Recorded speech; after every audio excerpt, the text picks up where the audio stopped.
الحمد للہ وکفی والصلاة والسلام علی عبادہ الذین اصطفیٰ خصوصاً علی افضلہم وخاتم النبیین محمد الامین وعلی آلہ وصحبہ اجمعین اما بعد فقد قال اللہ تبارک وتعالی کما ورد فی اول سورة المنافقون اعوذ باللہ من الشیطان الرجیم بسم اللہ الرحمن الرحیم اذا جاءک المنافقون قالوا نشہد انک لرسول اللہ واللہ یعلم انک لرسولہ واللہ یشہد ان المنافقین لکاذبون اتخذوا ایمانہم جنۃ فصدوا عن سبیل اللہ انہم ساء ما كانوا يعملون ذلك بأنهم آمنوا ثم كفروا فطبع على قلوبهم فهم لا يفقهون صدق اللہ العظیم رب اشرح لي صدری ويسر لي امری واحلل عقدۃ من لسانی يفقهوا قولی اللهم ربنا الہمنا رشدنا واعذنا من شرور انفسنا اللهم ارنا الحق حقا وارزقنا اتباعه وارنا الباطل باطلا وارزقنا اجتنابه اللهم ربنا طهر قلوبنا من النفاق واعمالنا من الرياء والسنتنا من الكذب واعيننا من الخيانه فانك تعلم خائنة الاعين وما تخفي الصدور آمین یا رب العالمین۔ سورۃ المنافقون کے درس کی تمہید کے طور پر دو نشستوں میں میں نے حقیقت نفاق کے بارے میں بعض باتیں آپ کے گوش گزار کر دی ہیں۔ بڑی تیزی کے ساتھ ان کو ذہن میں تازہ کر لیجئے۔ ایک تو یہ کہ منافق کا لفظ بنا ہے نفاق کا یا منافقت کا، یہ نفقن اور نافقا سرنگ جس کے دو منہ ہوتے ہیں اور بچ نکلنے کے لیے وہ گویا کہ ایک راستہ ہوتا ہے، اور گوہ کا بل جس کے دو منہ ہوتے ہیں کہ اگر ایک طرف سے کتا حملہ کرے تو دوسری طرف سے نکل جائے۔ ان دونوں چیزوں کو ذہن میں رکھیے تو منافق وہ ہے جو دو رخا ہے، اس کے دو فیس ہیں۔ ایک اہل ایمان کے سامنے ہے جس میں وہ دعویٰ کرتا ہے کہ میں مسلمان ہوں، ایک کفار کے سامنے ہے کہ وہ ان کے ساتھ ساز باز رکھتا ہے، اور یہ کہ اس خیال سے کہ ہو سکتا ہے کہ کفار غالب آ جائیں تو کچھ نہ کچھ ان کے ساتھ بھی روابط رکھے جائیں تاکہ اس صورت میں وہ ہر اعتبار سے وہ خسران میں نہ رہے۔ پھر میں نے عرض کیا کہ اس کو مرض قرار دیا گیا ہے، کس اعتبار سے کہ اصل میں یہ ایمان کی کمزوری جو ہے اس کے رفتہ رفتہ بڑھنے کی شکل ہے، اور اس کے ضمن میں میں نے آپ کے سامنے ایک وضاحت کر دی کہ اگر جہاد اور قتال اور انفاق فی سبیل اللہ کے ضمن میں انسان میں تزلزل پیدا ہو جائے، تذبذب پیدا ہو جائے، تردد پیدا ہو جائے، بڑھوں نہ بڑھوں بڑھوں نہ بڑھوں، اور اس وجہ سے پھر وہ پسپائی اختیار کر رہا ہو، تو جب تک وہ اپنی اس کمی کا اعتراف کرے گا اور اللہ کے رسول کے پاس آ کر مان لے گا کہ اے اللہ کے رسول میرے پاس کوئی عذر نہیں ہے، مجھ سے غلطی ہوئی ہے، آپ بھی معاف کر دیں، اللہ سے بھی استغفار کریں، اس وقت تک جو ہے اس کو ہم ضعف ایمان سے تعبیر کریں گے، یہ نفاق نہیں ہے۔ یہی بات آگے بڑھتی ہے تو پھر انسان جھوٹے بہانے بنانے شروع کرتا ہے۔ جب جھوٹ کا اس کے اندر ملوث ہو گیا معاملہ تو پھر یہ نفاق کی پہلی سٹیج ہے، جیسے ٹی وی کی پہلی سٹیج ہوتی ہے، قابل علاج ہے ابھی لیکن آغاز ہو گیا ہے، مرض نے جڑ پکڑ لیا ہے۔ کچھ عرصے کے بعد وہ دیکھتا ہے کہ لوگ ہنستے ہیں میرے عذر پیش کرنے پر، تو وہ قسمیں کھا کر اپنے عذر کو مؤکد کرتا ہے، تاکید کرتا ہے۔ تو یہ جو ہے دوسری سٹیج ہو گئی کہ اس میں اب ٹی وی کا مرض، نفاق کا مرض دوسری سٹیج میں آ گیا۔ پھر ایک فائنل سٹیج ہے کہ کچھ عرصے کے بعد اس میں ایک عداوت اور دشمنی پیدا ہو جاتی ہے اہل ایمان سے بھی، اور خود جو اہل ایمان کا قائد ہے، لیڈر ہے، اور اس وقت وہ حضور صلی اللہ علیہ وسلم تھے، ان کے خلاف بھی کہ انہوں نے ہمیں مشکل کے اندر مبتلا کر دیا ہے۔ اگر جب تقاضا ہوتا ہے لکھ لو اللہ کی راہ میں تو سب بیٹھے رہیں تو ہم بھی چھپ جائیں گے انہی کے اندر، ہم علیحدہ سے نمایاں نہیں ہوں گے۔ لیکن یہ بے وقوف لوگ ہیں، سفہاء کا لفظ استعمال کیا ہے قرآن مجید میں، ان کا قول نقل کرتے ہوئے سورہ بقرہ کے دوسرے رکوع میں، انؤمن کما آمن السفہاء، کیا ہم ایمان لائیں ایسے جیسے یہ بے وقوف لوگ ایمان لائیں؟ انہیں تو اپنی بھلائی کا، برائی کا، خیر کا، شر کا، نقصان کا، فائدے کا کوئی خیال ہے ہی نہیں۔ ہر سے باد آباد ماں کشتی دراب انداختے۔ تو یہ جو ایک دشمنی پیدا ہو جاتی ہے، یہ پھر وہ تھرڈ سٹیج ہے جسے ہم کہیں گے پوائنٹ آف نو ریٹرن۔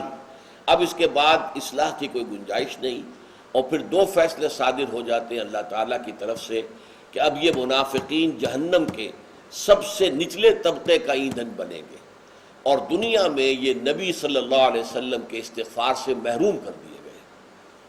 استغفر لہم او لا تستغفر لہم ان تستغفر لہم 70 مرۃ لن یغفر اللہ لہم، اے نبی چاہے آپ ان کے لیے استغفار کریں چاہے نہ کریں، اگر آپ 70 مرتبہ بھی استغفار کریں گے تب بھی اللہ انہیں معاف فرمانے والا نہیں۔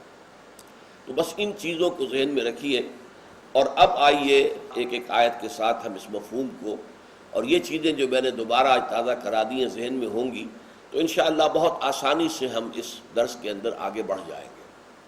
ایک بات اور یاد کر لیجئے کہ میں نے عرض کیا تھا سورہ صف، سورہ جمعہ، سورہ منافقون کا ربط کیا ہے؟ سورہ صف میں آیا جہاد اور قتال کا معاملہ، اللہ کی راہ میں جہاد کرو گے جان اور مال کے ساتھ تو جہنم سے چھٹکارا ملے گا، اللہ مغفرت عطا فرمائے گا، جنت کے اندر داخل کرے گا، وہاں بڑے ہی عمدہ ریزیڈنشل گارڈنز میں تمہاری رہائی ہوگی، پھر یہ کہ وقت آنے پر اللہ کی نصرت بھی آئے گی، اور سب سے بڑھ کر یہ کہ تم اللہ کے مددگار قرار پاؤ گے۔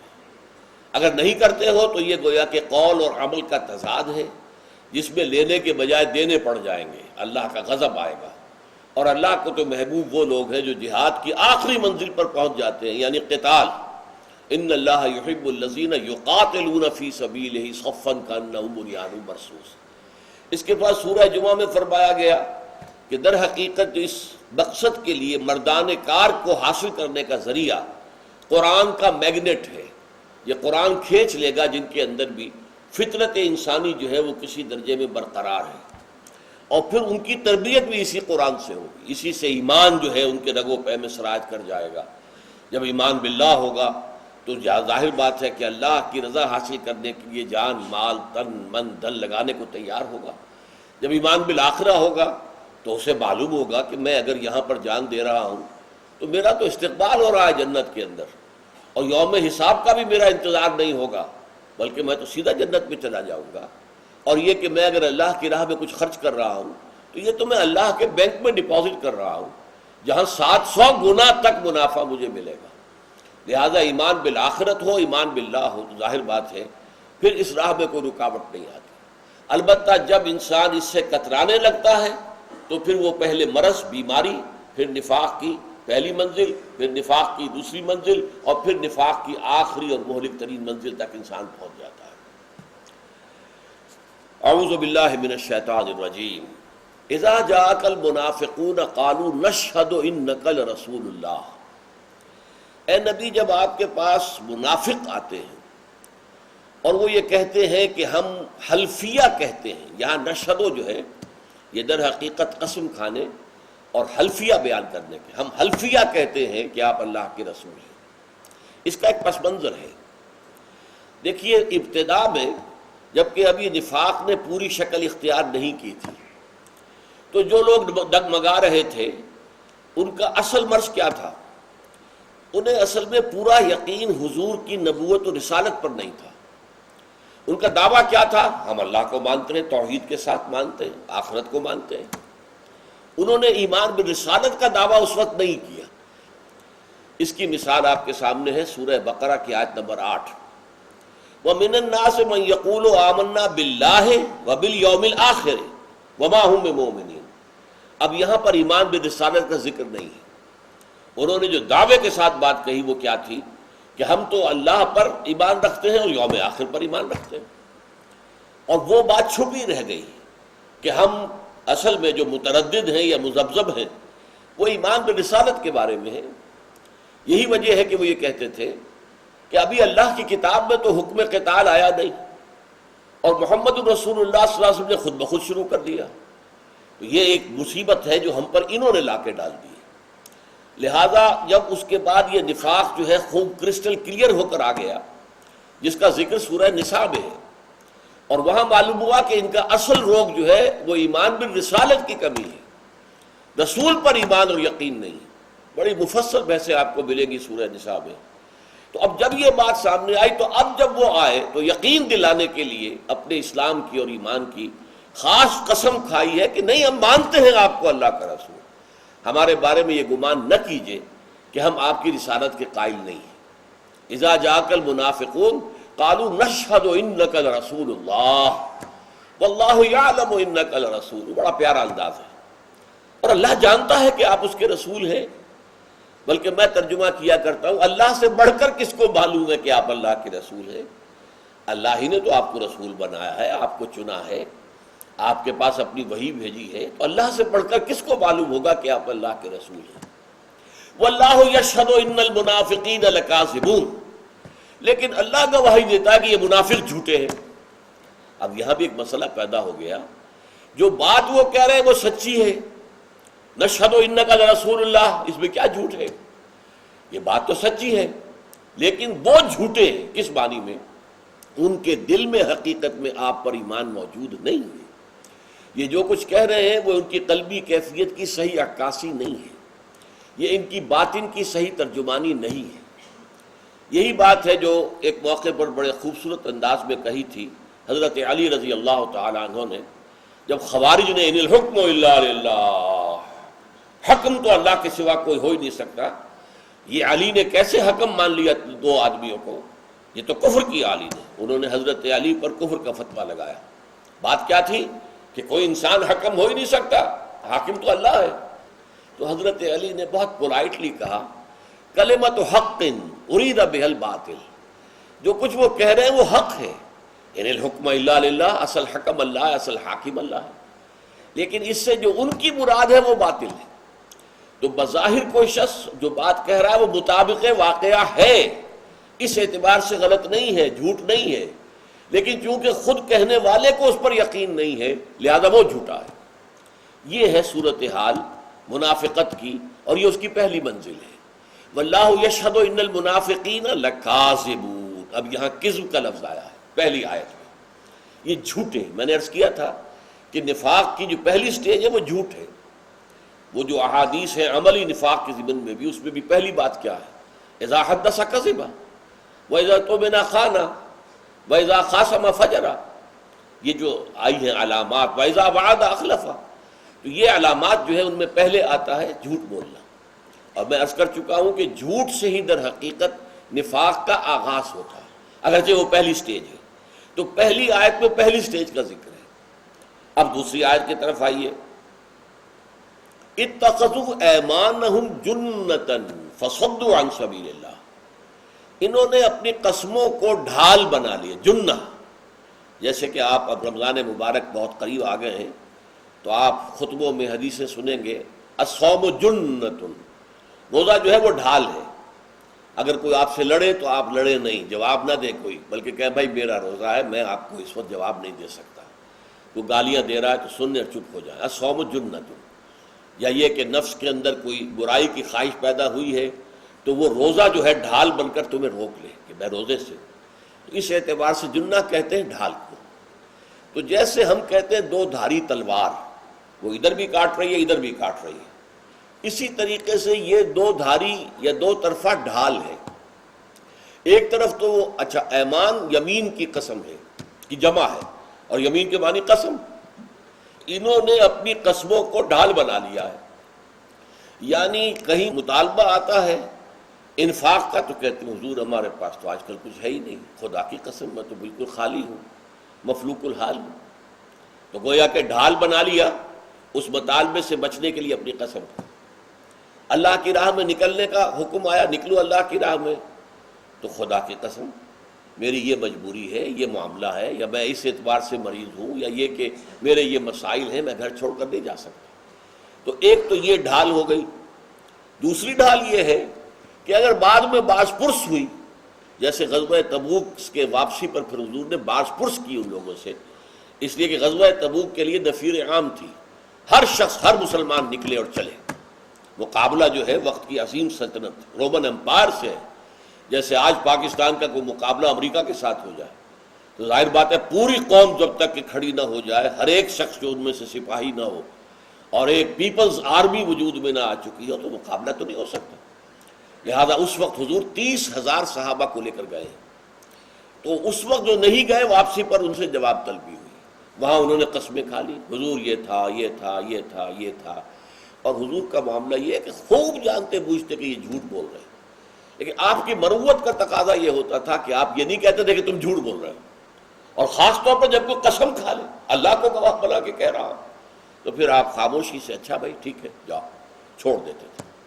تو یہ جو معاملہ ہے قسم، اس نے اپنی قسموں کو تو دو دھاری تلوار کی طرح دو رخی ڈھال بنا لیا، جانے سے یا انفاق سے عذر، یا واپسی پر یا کسی اور موقع پر مواخذہ ہو رہا ہے تو عذر، اس کے لیے قسموں کو ڈھال بنا لیا۔ اتخذوا ایمانہم جنۃ فصدوا عن سبیل اللہ۔ صدّ یصد جو ہے عربی زبان میں فعل لازم بھی آتا ہے اور فعل متعدی بھی آتا ہے۔ فعل لازم کی مثال کیا ہے؟ کھایا، کھانا کھایا، اور فعل متعدی کسی کو کھلایا۔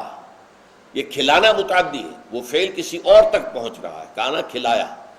تو یہ جو لفظ ہے صدود، یہ لازم بھی ہے متعدی بھی ہے، رک جانا اور روک دینا، خود رک جانا اور دوسروں کو روکنا۔ یہاں یہ خود رک جانے کے معنی میں آیا ہے، جیسے کہ سورہ نساء کی آیت میں آیا ہے وَإِذَا قِيلَ لَهُمْ تَعَالَوْا إِلَىٰ مَا أَنزَلَ اللَّهُ وَإِلَى الرَّسُولِ رَأَيْتَ الْمُنَافِقِينَ يَصُدُّونَ عَنْكَ صُدُودًا۔ جب ان منافقوں سے کہا جاتا ہے آؤ بھائی اس چیز کی طرف جو اللہ نے نازل فرمائی ہے، قرآن کی طرف، اور آؤ اللہ کے رسول کی جانب، تو آپ دیکھتے ہیں ان منافقوں کو کہ وہ رک کر کھڑے رہ جاتے ہیں، وہ آپ کی طرف قدم نہیں بڑھاتے، اس لیے کہ دل میں چور ہے، جانتے ہیں کہ ہم تو منافق ہیں، ہمیں وہاں جا کر کیا ملے گا۔ پھر یہ کہ اس میں تکبر کا انداز ہے، یہ اسی صورت منافقون میں آگے چل کر آئے گا کہ کیوں ہم معافی مانگیں، کیوں ہم جو ہے اس طرح ذلیل ہو لوگوں کے سامنے، کیوں ہم اپنے گناہ کا اعتراف کریں۔ تو اس سے بھی وہ اپنی عزت نفس، جس کو سورہ بقرہ میں کہا گیا ہے، اس کو عزت نفس نے فَأَخَذَتْهُ الْعِزَّةُ بِالْإِثْمِ، وہ عزت نفس جھوٹی جو ہے وہ انسان کو گناہ کے اوپر اور جما دیتی ہے۔ نہیں میں نے نہیں کیا، میں نے نہیں کیا، قسم ہے میں نے نہیں کیا۔ اب یہ جو عزت نفس ہے، اپنی عزت نفس کو بچانے کے لیے آدمی جب جھوٹ بولتا ہے تو در حقیقت وہ اور پختہ ہو جاتا ہے اس گناہ اور اس خطا کے اندر۔ تو یہاں بھی اس کا تذکرہ کیا کہ ان کا حال کیا ہے، اتخذوا ایمانہم جنۃ فصدوا عن سبیل اللہ انہم ساء ما کانوا یعملون۔ کاش کہ انہیں معلوم ہوتا کہ بہت ہی برے روش ہے جو انہوں نے اختیار کی ہے، انجام کے اعتبار سے بڑی ہلاکت خیزی ہے جس میں انہوں نے اپنے آپ کو ڈال لیا ہے، بڑی تباہی اور بربادی، جیسا کہ میں نے عرض کیا کہ یہ آگے بڑھا مسئلہ تو پھر ان المنافقین فی الدرک الاسفل من النار، آگ کے سب سے نچلے طبقے کے اندر جہنم کے وہ ہوں گے۔ اور یہ کہ پھر ان کے لیے رسول صلی اللہ علیہ وسلم جیسی شفیق اور ودود اور رحیم اور رؤوف شخصیت جو ہے، اس کے استغفار سے اور اس کی شفاعت سے بھی محروم، کہ نہ دنیا میں حضور ان کی طرف سے استغفار کرے تو اللہ قبول کرے، نہ آخرت میں اگر کسی وجہ سے بالفرض حضور شفاعت کرے تو شفاعت قبول نہیں ہوگی، اس لیے کہ منافق ہے۔ انہم ساء ما کانوا یعملون، یہ بہت ہی برا ہے طرز عمل جو انہوں نے اختیار کیا۔ اب دیکھیے یہاں پر وہ دوسری سٹیج آ گئی قسم والی۔ پہلی آیت میں واللہ یشہد ان المنافقین لکاذبون، دوسری میں یمین قسم، اتخذوا ایمانہم جنۃ فصدوا عن سبیل اللہ انہم ساء ما کانوا یعملون۔ اب آ رہی ہے تیسری بات، اور یہ ہے وہ باطنی حقیقت جو نفاق کی ہے، اور وہ نفاق جو غیر شعوری ہے، جو انسان پر حملہ کرتا ہے اور اس کے ایمان کو چٹ کر جاتا ہے، جیسے کہ دیمک کھا جاتی ہے لکڑی کو، لیکن اسے پتہ بھی نہیں چلتا۔ یہ فرمایا تیسری آیت میں، جو کہ اس سورہ مبارکہ کی ایک اعتبار سے اہم ترین آیت ہے۔ اس کی بڑی تفصیلی شرح ایک درجے میں تو آئی ہے سورہ نساء میں، اس کا تو میں حوالہ دوں گا، لیکن بہت تفصیل کے ساتھ جو آئی ہے وہ سورہ حدید میں ہے۔ سورہ حدید ہمارے اس منتخب نصاب کا آخری سبق ہے، لہذا وہ اس کے ضمن میں سامنے آ جائے گا۔ ذالک بأنہم آمنوا ثم کفروا فطبع علی قلوبہم فہم لا یفقہون۔ یہ سب کچھ کس لیے ہوا کہ یہ ایمان تو لائے تھے۔ اب نوٹ کر لیجئے، میں نے کہا تھا کہ وہ جو شعوری منافق ہوتا ہے، وہ جیسے مثال ہم نے سورہ آل عمران میں دیکھ لی کہ یہودیوں کے کچھ علماء نے طے کیا کہ ایمان کی ساکھ کو ختم کرنے کے لیے یوں کرو کہ صبح ایمان لاؤ، سارا دن محمد کی صحبت میں رہو صلی اللہ علیہ وسلم، شام کو مرتد ہو جاؤ، بھائی دیکھ لیا ہم نے قریب جا کر کچھ نہیں ہے، یہ دور کے ڈھول سہانے ہیں۔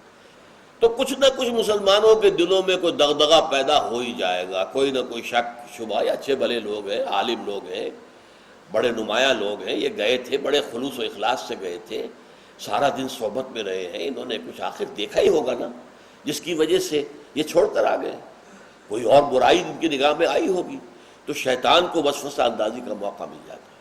اب یہ لوگ کیا ہیں؟ یہ مسلسل کافر ہیں، اور انہیں شعور ہے کہ ہم کافر ہیں۔ جب وہ اسلام لائے ہیں تب بھی کافر، جب وہ رہے ہیں 8-10 گھنٹے تب بھی کافر، نکلے ہیں تب بھی کافر۔ ایک لہجے کے لیے بھی ایمان انہیں حاصل ہوا ہی نہیں، اور وہ خود جانتے ہیں۔ جیسے کہ میں نے عرض کیا تھا کہ پاکستان میں خاص طور پر یہ سیالکوٹ کی سرحد جو ہے قریب کی، اس میں کئی مواقع ایسے ہوئے ہیں کہ کوئی ہندو کوئی جو ہے وہ آیا ہے جاسوس بن کر، داڑھی بڑھا کر اور نماز یاد کر کے، کچھ مسائل بھی یاد کر کے، اور آ کر دیہات کی کسی گاؤں کے اندر جو سرحدی دیہات ہے اس کی مسجد میں امام بن کر رہا ہے سال ہر سال، اور کر رہا ہے جاسوسی۔ اسی مسجد کے کسی کونے میں کہیں پر اس نے وہ اپنا ٹرانسمیٹر رکھا ہوا ہے اور ساری اطلاعات جو ہے وہ اکراس دی بارڈر پہنچا رہا ہے، بعد میں پکڑا گیا۔ ظاہر بات ہے یہ شخص بھی جانتا ہے کہ میں اسلام نہیں لایا، میں ایمان نہیں لایا، میں نے تو یہ لبادہ اوڑھا ہوا ہے جاسوسی کے لیے۔ یہ ہے شعوری نفاق۔ اب غیر شعوری نفاق کیا ہے کہ ایمان تو لائے تھے، اور ایمان لاتے وقت کوئی دھوکہ دینے کی نیت نہیں تھی، ایمان انہوں نے قبول کیا تھا صاف دلی کے ساتھ، نیک دلی کے ساتھ، خلوص کے ساتھ، لیکن اصل میں کیا تھا؟ بیماری تھی ان کے اندر ایک، وہ بیماری ہے ضعف ارادہ، استقامت، ہمت، مردانگی، اس کی کمی ہے۔ لہذا جب تک تو معاملہ چلتا رہے ٹھنڈا ٹھنڈا ٹھنڈا ٹھنڈا، تو اس وقت تک تو چل رہے، نماز پڑھنے میں کوئی حرج نہیں ہے، پڑھ لیں گے، روزہ رکھنے میں بھی کوئی تکلیف نہیں ہے، رکھ لیں گے، اور یہ کہ دینی ہی پڑی زکوٰۃ تو چلو تھوڑا سا پیسہ ہے دے لیں گے۔ لیکن جب آتا ہے انفاق کا مطالبہ، لڑاؤ اللہ کی راہ میں، اب ایک کرائسس ہے جس سے کہ اسلام اور اہل اسلام جو ہے وہ دو چار ہیں، خرچ کرو، تجوریوں کے دروازے کھولو، اور جب کہا جاتا ہے کہ اب دشمن سے مقابلہ ہے، جانے ہتھیلی پر رکھو، میدان میں آؤ، اب ان کے تزلزل پیدا ہوتا ہے۔ یہ تزلزل ہے، جیسا کہ میں عرض کر چکا ہوں کہ اگر اس کی وجہ سے پیچھے رہ گئے اور لیکن اعتراف کر لیا کہ ہماری کوتاہی ہے، تو یہ ضعف ایمان ہے۔ علامہ اقبال کا بڑا پیارا شعر ہے، وہی دیرینہ بیماری، وہی نامحکمی دل کی، علاج اس کا وہی آب نشاط انگیز ہے ساقی۔ یہ نامحکمی جو ہے دل کی پختگی میں کمی، اور دل میں ایمان ہوتا ہے۔ وَلَٰكِنَّ اللَّهَ حَبَّبَ إِلَيْكُمُ الْإِيمَانَ وَزَيَّنَهُ فِي قُلُوبِكُمْ۔ صحابہ کرام جو تھے مومن صادق، انہیں ایمان جو ہے وہ دل کے اندر ان کے کھپ چکا تھا، اور محبوب ترین شے ان کی ایمان تھا کہ اب وہ چاہے ان کے جسم کے ٹکڑے اڑا دیے جائیں، ایمان کو نہیں چھوڑیں گے۔ مکے میں جو کچھ ہوا ہے ان پر آپ کو معلوم ہے، لیکن یہ کہ ان میں سے کوئی ایک بھی نہیں ہے کہ جس نے اس ٹارچر، اس پرسیکیوشن، اس تشدد کے بعد کی وجہ سے اسلام سے دستبرداری اختیار کی۔ اسلام پر جو میرے جان چاہتی ہے چلی جائے۔ حضرت سمیہ رضی اللہ تعالی عنہ اور حضرت یاسر رضی اللہ تعالی عنہ، دونوں کو ابو جہل نے شہید کر دیا شدید ترین ٹارچر کے بعد، پیچھے ہٹنے کا سوال نہیں۔ یہ تو ہے اہل ایمان کا صادق الایمان، اور ساتھ ہی صحت مند شخصیت۔ صحت مند شخصیت وہی ہوگی جو فیصلہ کر لے تو اس پر ڈٹ جائے۔ اذا عزمت فتوکل علی اللہ، یہ صحت مند شخصیت. اور ایک یہ آپ کو ایک کام اچھا تو لگتا ہے لیکن اس کے لیے کوئی قربانی دینے کو تیار نہیں ہے. بات تو اچھی ہے لیکن یہ کہ اس سے نقصان کوئی نہ مجھے ہو جائے. تو جان اور مال کو بچا کر رکھنا، جس کو اقبال نے کہا ہے تو بچا بچا کے نہ رکھ اسے، تیرا آئینہ ہے وہ آئینہ کہ شکست ہو تو عزیز تر ہے نگاہ آئینہ ساز میں. لیکن بچ بچ کر چلنا، اس کا سورہ حج کے اندر بھی نقشہ کھینچا گیا ہے. وَمِنَ النَّاسِ مَن يَعْبُدُ اللَّهَ عَلَى حَرْفٍ فَإِنْ أَصَابَهُ خَيْرٌ اطْمَأَنَّ بِهِ وَإِنْ أَصَابَتْهُ فِتْنَةٌ انقلب عَلَى وَجْهِهِ خَسِرَ الدُّنْيَا وَالْآخِرَةَ. اور اہل ایمان میں سے ایسے بھی ہیں لوگوں میں سے جو کنارے کنارے چلتے ہیں، مجدھار میں کودنے کو تیار نہیں. مجدھار میں کودیں گے تو جان کا خطرہ ہے. کنارے کنارے جہاں پانی جو ہے وہ بڑا شیلو ہے وہاں چل رہے ہیں. پھر اگر خیر رہے، خیریت رہے تو بڑا آگے بڑھیں گے، بڑھ بڑھ کے دعوے بھی کریں گے. لیکن اگر کہیں کوئی تکلیف، کو فتنہ، کو آزمائش آ گئی، اوندھے منہ گر پڑتے ہیں. یہ ہے خسرت دنیا والآخرہ، دنیا اور آخرت دونوں کا خسارہ. تو یہ فرمایا ذالک بانہم آمنوا، جب وہ ایمان لائے تھے تو جھوٹے نہیں تھے.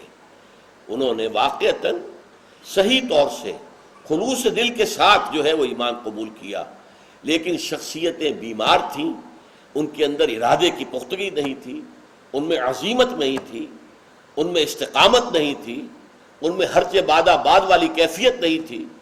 لہٰذا وہ پھر اس کے بعد اس ایمان سے محروم ہو گئے. لیکن ایمان سے محرومی جو ہوئی ہے، ثم کفروا ذالک بانہم آمنوا ثم کفروا، وہ ایمان تو لائے تھے کہ پھر انہوں نے کفر کیا. لیکن یہ کفر ظاہری نہیں ہے، یہ ارتداد نہیں ہے. وہ اعلان نہیں کرتے کہ ہم مسلمان نہیں رہے، بلکہ یہ اندر اندر کا کفر ہے. جیسے کہ آپ کو معلوم ہے کہ دیمک جو ہے وہ چوکھٹ کو کھا رہی ہے، لیکن اس چھوٹے سے جانور کو بھی اللہ نے یہ سمجھ دے رکھی ہے کہ اس چوکھٹ کو اندر ہی اندر سے کھاؤ، اوپر سے نظر نہ آئے کہ چوکھٹ کھائی جا رہی ہے. وہ ونیئر ایک چھوڑ دیتی ہے، ایک پھٹی اوپر چھوڑ کر اور اندر ہی اندر کھاتی جا رہی ہے، اوپر تک پہنچ گئی ہے. بالکل کھوکھلی ہو گئی یہ چوکھٹ، لیکن دیکھنے والوں کو پتہ ہی نہیں کہ اس کے اندر کیا ہو رہا ہے. اسی طریقے سے کوئی شیطین ہے، دیمک کھا رہی ہے، نیچے سے کچھ نظر نہیں آ رہا. نیچے سے تو یہ کہ پورا جو ہے وہ شیطین وہ صحیح سالم ہے، اندر سے وہ کھوکھلا ہو گیا. لہذا پھر جب وہ گرتا ہے تو معلوم ہوتا ہے تو دیمک کھا چکی تھی. یہی معاملہ حضرت سلیمان کے عصا کے بارے میں قرآن میں آیا. تو اس اعتبار سے اوپر ونیئر اسلام کا رہا، اندر سے کفر ہو گیا. یہ باطنی کفر ہے. ذالک بانہم آمنوا ثم کفروا. اب اس نشست کا وقت ختم ہو گیا ہے. اس آیت پر انشاءاللہ اگلی نشست میں بھی بات جاری رہے گی. بارک اللہ لی ولکم فی القرآن العظیم ونفعنی وإیاکم بالآیات والذکر الحکیم.